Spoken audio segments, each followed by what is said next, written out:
Have you ever paused to consider the true essence of your work? Beyond the confines of your job title and routine tasks lies a deeper question. What do you generally create, enhance, or contribute to the world? This inquiry might seem straightforward for some, but for others, like a middle manager in a human resources team at an insurance underwriting company, the answer is not so clear. In this video, we'll uncover the hidden layers of modern employment. But first, let's delve into a surprising shift in the job market that just might change your perspective on work. The service sector explosion, more than meets the eye. In the past century, the service sector has ballooned from under a quarter to nearly 80% of all jobs. When we think of service jobs, images of baristas, retail assistants, and bellhops often come to mind. These roles, while seemingly luxurious to some, undeniably add value, be it a perfectly brewed coffee, a stylish outfit, or effectively handled luggage. However, the service sector's scope is far broader than these examples suggest, encompassing everyone from call center operators to CEOs. But here's a twist. Obtaining a job outside this sector often requires special certifications. Keep this in mind as we dive deeper into the particular growth of self-serving jobs and the rise of what some might call bull jobs. But why do these jobs exist in a market driven by efficiency? The answer lies in an unexpected place. The Soviet Union, Soviet Union's influence, the roots of redundant roles. The Soviet Union championed the concept of noble labor, where work was seen as honorable and dignified. The term Soviet translates to a workers' council, and people took immense pride in their work. However, this led to a dilemma when work was scarce.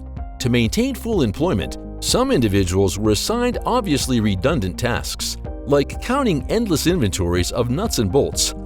Factory managers hired excessively, not out of necessity, but to uphold the honor of overseeing many comrades.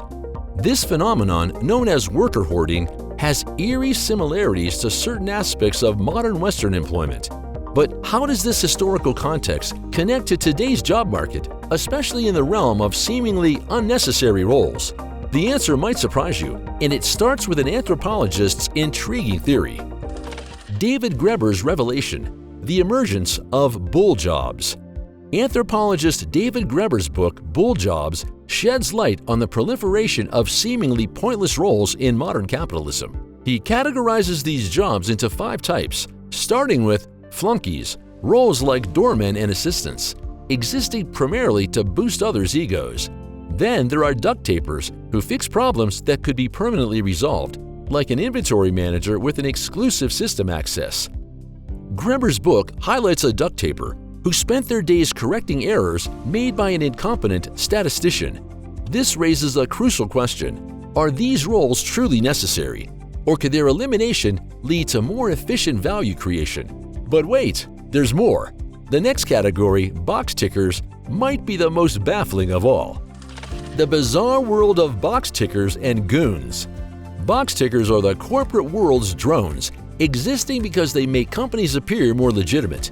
They're the ones behind internal company newspapers that nobody reads. Their existence, while seemingly pointless, plays a role in corporate image. But then we encounter the goons, jobs that might actually have a negative impact on society. Think of in-house corporate lawyers or patent trolls, entities that exist solely because they are necessary in a litigious business environment.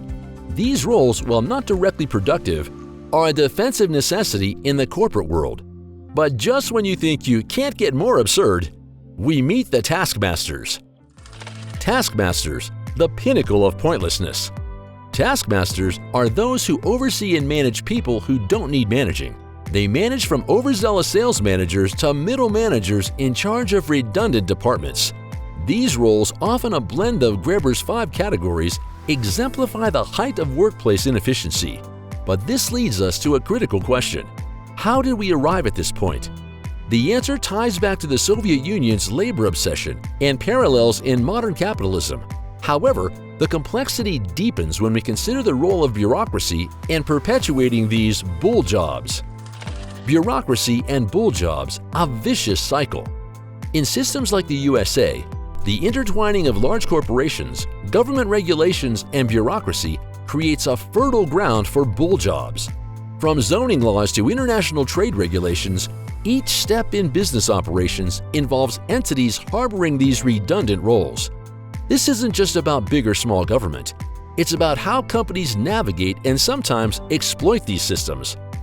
But is there a way out of this cycle? The solution might be in redefining our work culture and the very concept of a bull job. Rethinking work, a path forward? What if society embraced the idea that it's okay not to work a standard 40-hour week? What if we acknowledged that almost all jobs have some level of bull built into them? If we accepted that work could end when the tasks are completed, we might see more clearly who truly contributes and who doesn't. But what about individuals stuck in these roles? Is there a way for them to break free, or must they resign themselves to the status quo? Perhaps understanding the nature of these jobs can make them more bearable, or even inspire a pursuit of more meaningful work.